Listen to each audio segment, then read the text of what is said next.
I can sound like a baby. I can sound like Ooh, I sound like a dude. Oh, I sound like a kid. It's baby Yumi. Once upon a time, in the land far away from thinking of double outfit, that sounds ridiculous. Once upon a time, in a land far away, there was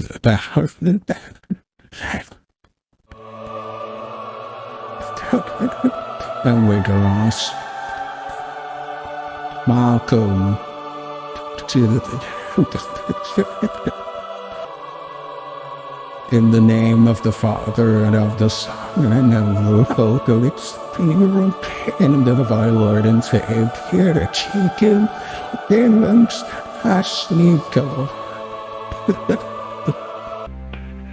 If you were wondering, with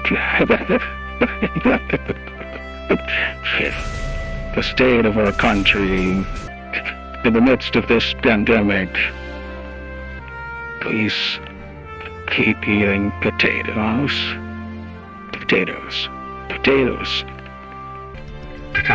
I guess I'm supposed to sound like a general, so I should give you orders or something.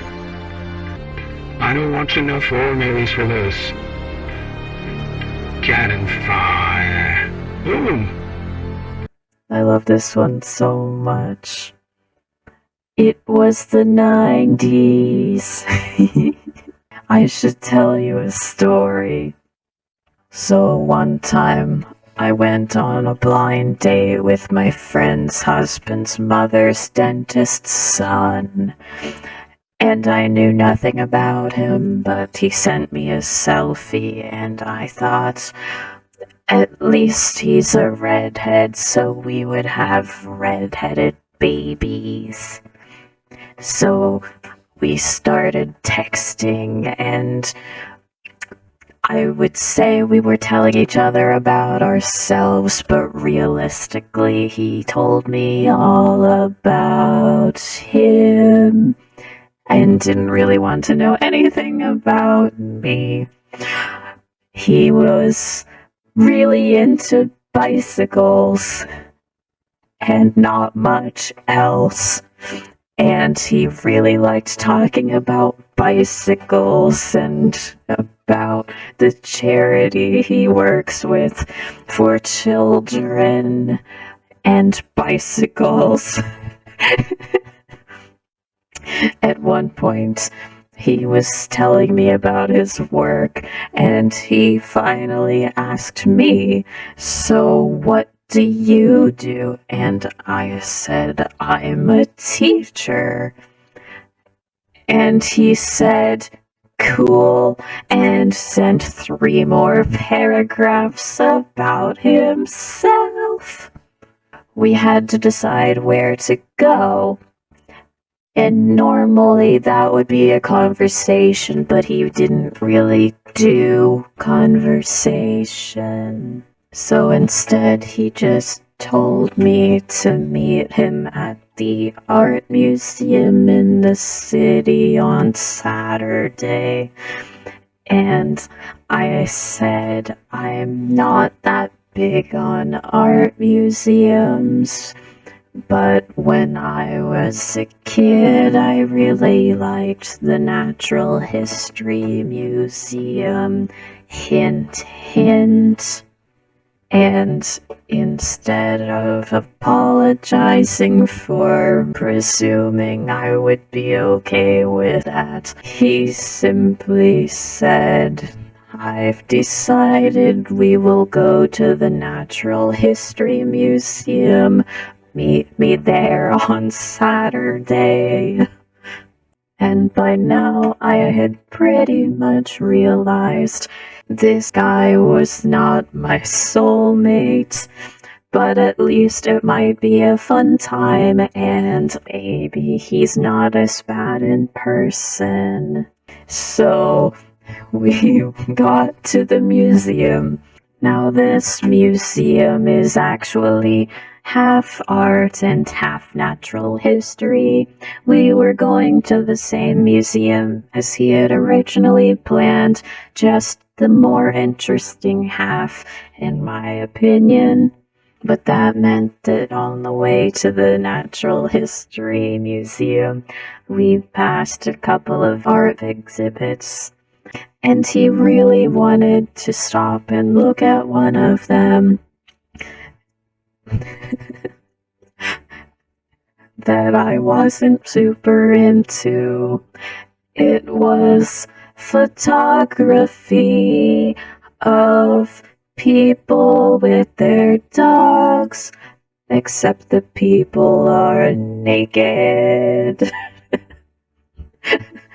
And I said I'd really rather not. I'm just not into seeing naked people with their dogs. And he got pretty defensive and said it's art. There's nothing weird about naked people with their dogs. So we went to the natural history part of the museum. We looked at the dinosaurs. He pointed out a pterodactyl skeleton hanging above us, and he said that would be terrifying. And I made a joke. I said, more like terrifying. Get it? And he said, no. What do you mean?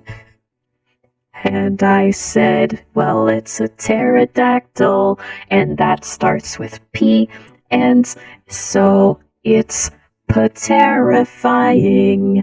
And he still didn't get it and wanted me to try explaining it better.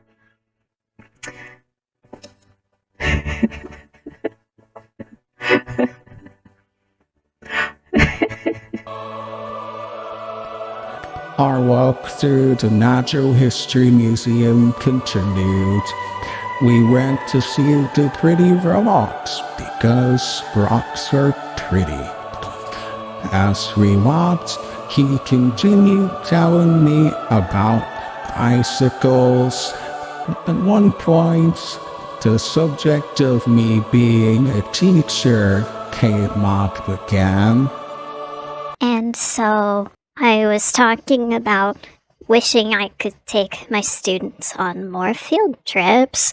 And he said, oh, well, what do you teach? And I said French. And he says, did you know that we have one of the best bicycle museums here in our city? You should bring your students to the bicycle museum. I'm sure they would love it.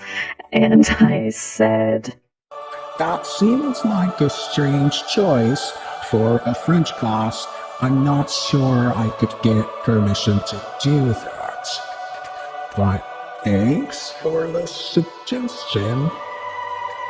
So this date was coming to an end, and we were on our way out, and it was dinner time.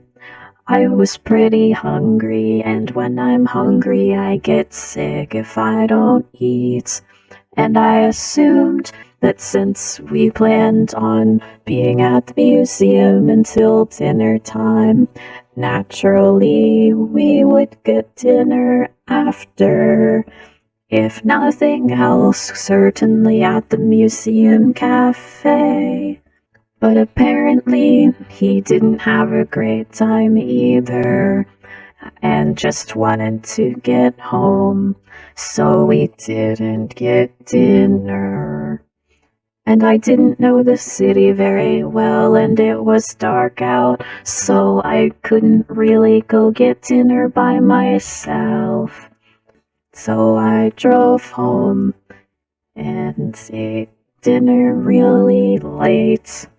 Imagine taking someone out on a first date spending the whole time talking about yourself and your love of bicycles and then not even buying her dinner. The end.